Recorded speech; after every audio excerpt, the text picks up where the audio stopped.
Hi everybody. So today I want to talk to you about a concept that is super confusing, and that is simultaneity, or maybe I should say the lack of simultaneity, since in special relativity Einstein actually abandoned the assumption of simultaneity. Now the assumption of simultaneity is this, that events that are simultaneous or occur at the same time in one reference frame should be at the same time in another reference frame, moving with respect to the first. Einstein abandoned it, and we're going to see why in this lecture.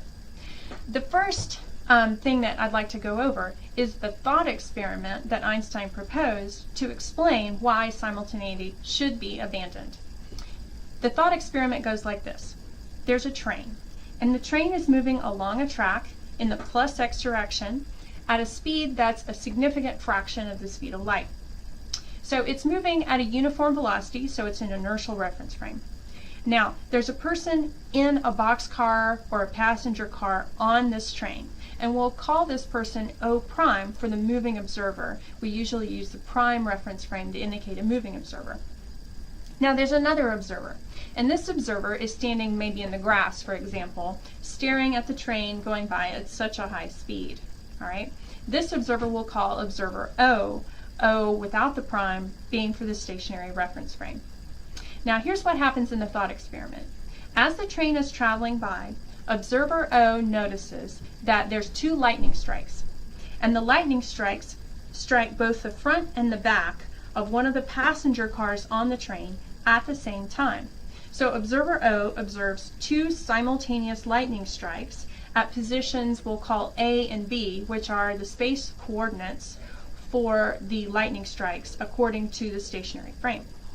Now observer O prime on the train also sees lightning strike the train. The space-time coordinates according to O prime are A prime and B prime. So here's a little cartoon of our thought experiment. Now remember that if you're comparing two reference frames and you want to do Lorentz transformations from one reference frame to another reference frame, it's very important that the origins of these coincide at t is equal to 0. And that's how it's drawn here in this cartoon. Note that observer O and O prime are in the same place here, the same position at the time that the lightning strikes are occurring in this little thought experiment. Okay? Also note that observer O is equidistant from coordinates A and B, so that means that the lightning strikes occur equidistant from their observation there according to the stationary frame. O prime is in the middle of this boxcar or train car, passenger car. And so O prime is equidistant for coordinates A prime and B prime. All right? So, and here's the little red arrow indicating the direction that the train is traveling in with the relative velocity for the moving frame to the stationary frame indicated here as U. Now, what would observer O see? Well, light reaches O from both lightning strikes at the same time. Okay? This is because, of course, observer O has to say that the speed of light is 3 times 10 to the 8th meters per second, so it's constant in all frames, one of the postulates of special relativity. And observer O is equidistant from the lightning strike. Okay? So the two lightning strikes. So since the distance between B and O and the distance between O and A are the same, and the speed of light has to be the same for both lightning strikes, then that means that light from each of these lightning strikes reaches O simultaneously. Okay? So the observation of the lightning strikes occurs at some time that O records as the same for both coordinates A and B. All right? Now, let's talk about what O thinks about what O prime sees. According to the reasoning of the stationary observer, from the perspective of O, what's happening here is that by the time O sees those lightning strikes, O prime has actually traveled to the right. Okay? And this is because the speed of light is finite, and O prime is traveling at a significant clip, or a significant fraction of the speed of light. And so during that time, O prime will move to the right. Okay? Now, O reasons that B prime, the coordinate, the light traveling from B prime, is traveling towards O prime. And so what that means is that the light from B prime should reach observer O prime first, because the light from A prime kind of has to catch up, right? O prime is traveling to the right, right? So the light from A prime is going to take some time to catch up, and since O prime is traveling at a decent fraction of the speed of light, it'll take longer for the light from A prime to reach observer O prime than it does for the light from B prime to reach observer O prime, because O prime is traveling in the direction of B prime. So observer O will say, well, O prime is going to see the light from B prime first and the light from A prime later. And what that means is that the lightning strikes, according to observer O prime, are not simultaneous. Observer O prime will see the lightning strike at B prime first, and then they will see the lightning strike at A prime. And that's because there's a certain amount of transit time that it takes for the light from those observations to get there. All right? Now, the conclusion from this little thought experiment is that two events that are simultaneous in one reference frame, here the stationary frame, are not simultaneous in a second reference frame that's moving relative to the first reference frame. Okay? So the moving observer did not see the lightning strikes as simultaneous, whereas the stationary observer did see those lightning strikes as simultaneous. So what this means is that simultaneity is not an absolute concept, but one instead that depends upon the state of motion of the observer. Now, in this thought experiment, both observers are correct. Okay? So O says the lightning strikes occur at the same time, and they're correct for their frame. O prime says, no, the lightning strike at B prime occurs first, and then the lightning strike at A prime occurs. O prime is also correct for their frame. Okay? This is because one of the postulates of special relativity says that there is no preferred reference frame.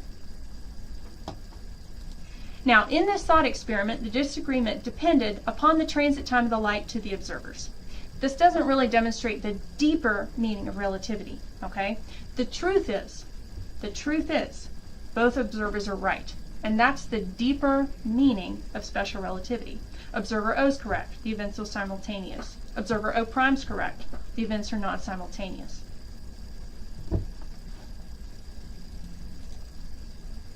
Let me do an example problem, because sometimes example problems help cement these concepts in the minds of students. Now, anytime you have a problem that you're going to be working in special relativity that has to do with simultaneity, you're going to be using the Lorentz Transformation equations, most likely. Okay? So here's the example problem I've chosen to work for you today. In the Earth's frame, a tree is at the origin, and a pole is at a position x is equal to 30 kilometers according to the stationary observer. Now, lightning strikes both the tree and the pole at the same time, at t is equal to 10 microseconds according to the stationary observer. So what that means is that the stationary observer is standing there, starts their stopwatch, and then 10 microseconds later, they see the lightning strikes at both positions simultaneously. So the lightning strikes are also observed by a moving observer that's in a rocket that's traveling in the plus x direction at 0.5 c. So what are the space-time coordinates for these two events in the rocket's frame? And are the events simultaneous in the rocket's frame? And if not, which occurs first? Okay, so let's talk about what's happening here. Remember, I've drawn a little cartoon of our problem here. An important requirement is that at t equal to 0, the spaceship and the Earth frame must both be at the tree, which is the origin. Okay? So what this means is that before the lightning strikes occur, that the origin has to be at the tree for both the spaceship and for the stationary observer. All right? So here I've indicated my origin with an x. Okay? Now, however, the lightning strikes occur at some time t greater than 0. In fact, they occur at 10 microseconds. So according to the stationary observer, which is basically us in this case, the rocket is going to be at a position other than the origin, greater than the origin to the right. What is that position? Well, let's solve. X is equal to the velocity times the time here. The velocity is half the speed of light, which is 1.5 times 10 to the 8th meters per second. And the time of the lightning strikes is 10 microseconds, or 1 times 10 to the minus 5 seconds. So when you solve for that, you get 15,000 meters for your coordinate for where the spaceship is according to the stationary observer at the time that the lightning strikes. Okay? 15,000 meters is 15 kilometers. Now the distance between the tree and the pole is 30 kilometers, so I've drawn the spaceship about halfway between those 2 points here in my little cartoon at the time of the lightning strike. Now another thing that you're going to need is the Lorentz Transformation equations. I went over these earlier in an earlier lecture. Here they are again. X prime is equal to gamma times x minus ut. Remember that gamma is equal to 1 over the square root of 1 minus u squared over c squared. Lots of times I use the shorthand notation beta to give the ratio of the speed of the frame to the speed of light. Okay? So those are my Lorentz transformation equations. T prime is equal to gamma times t minus ux over c squared. Well, one thing's certain, we're going to need gamma. So I'm solving for gamma here, remembering that the speed of the frame is half the speed of light, so I plug in here for beta is equal to 0.5, and I get 1.155 for my value of gamma. Okay? So that's what I've got there. Now, let's solve for what the space-time coordinates are for both the tree and the pole, okay? Because that was our question there, part A. What are the space-time coordinates for these events? So we're going to use our Lorentz transformation equation, solving for x prime and t prime for two separate events. Remember that though we need the values for the space-time coordinates in the stationary frame in order to solve that. So the space-time coordinates according to the stationary frame for the tree are x equal to 0, because that's where the origin is, and t is equal to 10 microseconds. Okay? Now, plugging that into my equation, x prime is equal to gamma times x minus ut. Here's my gamma, 1.155, times x, which is 0, minus u times t. U is 0.5c, and t is equal to 10 microseconds. Plugging in for the SI units for those values, 0.5c is 1.5 times 10 to the 8th meters per second, and 10 microseconds is 1 times 10 to the minus 5 seconds. So when I solve for x prime, I get x prime is equal to negative 1.7 kilometers according to the moving observer. Solving for t prime is equal to gamma times t minus ux over c squared. So plugging in, gamma is 1.155, t is 10 microseconds, and that makes negative ux over c squared 0 because x is 0. So figuring that out, I get t prime is equal to 11.155 microseconds. So my space-time coordinates for the tree, the lightning strikes the tree event, are negative 1.7 kilometers and 11.155 microseconds. Okay, now let's talk about what the pole is. So the space-time coordinates for the pole, according to the stationary observer, are x equal to 30 kilometers and t is equal to 10 microseconds. So plugging in for my Lorentz transformation equations, I get x prime is equal to 1.155, that's gamma, times 30 kilometers, which is x, minus u times t. U is 0.5c, t is 10 microseconds. Using the SI values for all of those numbers, I can solve. And I get x prime is equal to 32,918 meters. Okay? T prime, plugging into that equation, 1.155 times 10 microseconds minus ux over c squared, 0.5c times 30 kilometers divided by c squared, and then plugging into the SI coordinates for those things and solving, I get minus 46.2 microseconds for the time coordinate for the event lightning strikes pole. Okay? So, what this means is that if you compare the time coordinate for the two events, lightning strikes tree and lightning strikes pole, in the moving frame, they are not the same, right?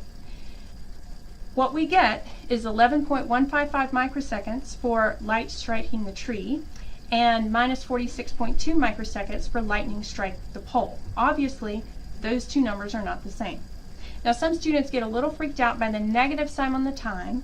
All that means is that the event occurred 46.2 microseconds before the moving observers started their stopwatch. Okay, so it occurred in the past, in other words. All right, so don't worry about the negative sign so much.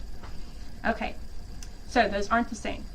So what happens according to the moving observer is that, okay, going back to what the tree space-time coordinates were and the pole space-time coordinates were, they would say, I'm traveling along, and at 46.2 microseconds in the past, I saw a lightning strike at my x coordinate of 32,918 meters, which is in front of me. So in the past, 46.2 microseconds in the past from when I started my clock, I saw a lightning strike way in front of me. And then, as I was traveling along, I see a lightning strike behind me, 1.7 kilometers from where my origin was behind me, but that was in the future 11.155 microseconds after I started my clock. That's what the moving observer would say. What the stationary observer would say is, I saw simultaneous lightning strikes 10 microseconds after I started my clock at a position of 0 and 30 kilometers. So an event that was simultaneous to the stationary observer is not simultaneous to the moving observer, and the one that occurred at the pole happened first, according to the moving observer. All right? So it's a little mind-blowing to think about and break down and understand, but I think that should be clear if you pause me and step through the math again and again. Okay? Now you might be thinking to yourself, you're looking at these numbers, and you're going, wait just a hot minute. Stop. Stop. Okay? You did a lecture on length contraction, and you said that distances look contracted to observers outside of the frame. So what the heck, right? It's 30 kilometers between the tree and the pole to the stationary observer, right? And that would mean that to a moving observer going by, shouldn't the length, 30 kilometers, be shorter? What the heck? Because here you say that one coordinate for the tree is minus 1.7 kilometers, and then the other one is almost 33 kilometers. So that would mean that according to these two observers, there's almost 35 kilometers in between the tree and the pole. And maybe I'm not so great at math, but that ain't contracted, right? Okay. Confusing, right? So 35 kilometers is greater than 30. What happened to length contraction? Well, remember what we said about length contraction. Okay? There's an assumption inherent in there. Lengths look contracted when the observer is outside of the frame, if and only if the length of the object is measured simultaneously. So for example, in the little moving video that we saw of the meter stick moving past, we looked at that meter stick and instantaneously we saw the front and the back of the meter stick. There was no time delay between seeing the front and the back of the meter stick. That was measured simultaneously. That is not the case with this example. Remember that to the moving observer, those lightning strikes were not simultaneous. Okay? So a big assumption for length contraction is that those measurements are made at the same time. Okay? That's not the case here. Let me show you this in a mathematical proof. Because what is a length other than the subtraction of two x coordinates, right? So if I want my distance or the distance between two objects, right? I just figure out what one set of coordinates are, what another set of coordinates are, and then I subtract those two coordinates to get the distance between those two. So that's what I'm going to do here. So I'm going to define L naught as x2 minus x1. Okay, so that would be, for example, your 30 kilometers and your 0 kilometers. All right. Now plugging in the Lorentz transformation equations for coordinates x2 and x1, if you do the reverse transform, right, so if you're putting in what the stationary frame sees relative to the moving frame, you get gamma times x2 prime plus ut2 prime, that's x2, right, and x1 is gamma x1 prime plus ut1 prime, and then you subtract those two things, okay, to get the length. So when I do that, I'm going to group like terms. I'm going to put my x coordinates together and my time coordinates together. And you can see that I have gamma times x2 prime minus x1 prime plus gamma times ut2 prime minus ut1 prime. Well, now the length measured in the moving frame should be x2 prime minus x1 prime, but only if and only if t2 prime equals t1 prime, right? Only if the times are the same. Only if it's simultaneous in the moving frame do I get this L prime, all right?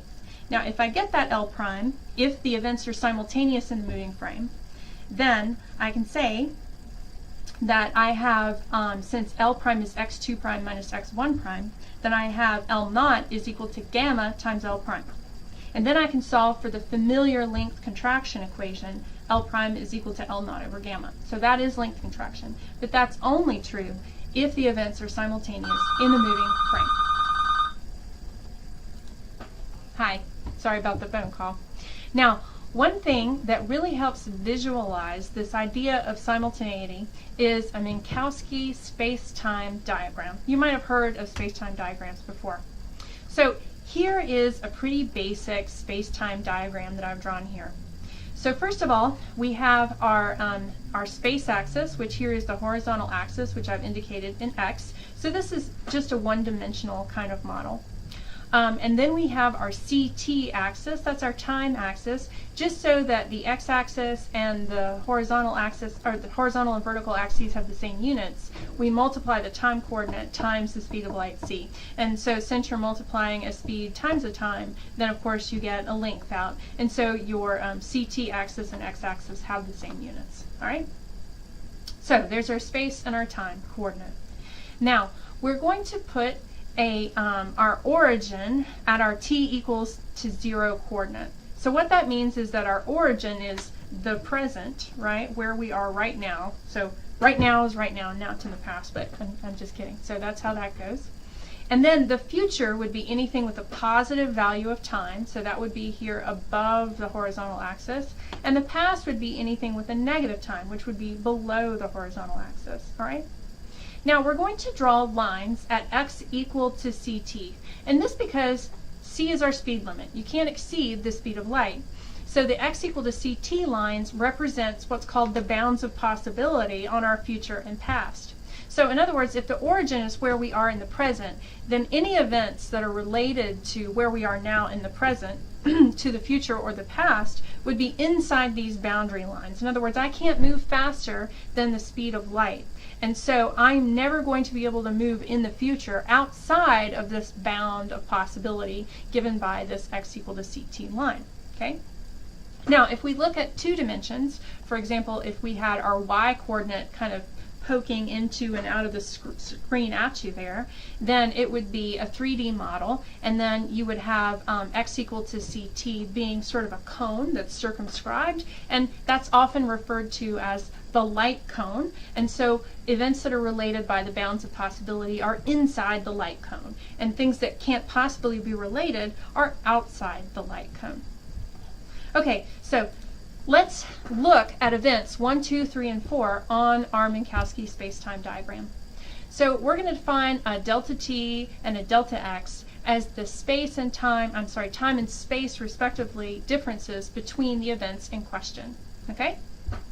So let's first consider the idea of a space-like interval. So events 1 and 3 are a space-like interval. They cannot be related to one another. So in other words, not even light information can get from position 1 to position 3 in time to influence events. So you couldn't, for example, send a signal to position 3 and have it affect events within your future. It's not going to work. It would happen at some later time, okay? They would receive the signal at a later time, okay, than event 3 occurred at. And so there's no way that these events could have anything to do with one another. And this is when c delta t is less than delta x. Okay? Now, let's consider next a time-like interval. Events 1 and 2 can be related to one another. This is the definition of a time-like interval.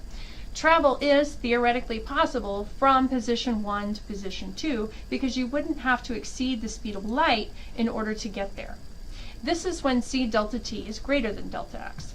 And you could definitely say that an event at coordinate 2 could be influenced by the present because you could send a light signal there, say that you send it via cell phone or something, for example, and then you could tell people, hey, this is going to happen, and that would influence events at position 2 in time for the future to be affected.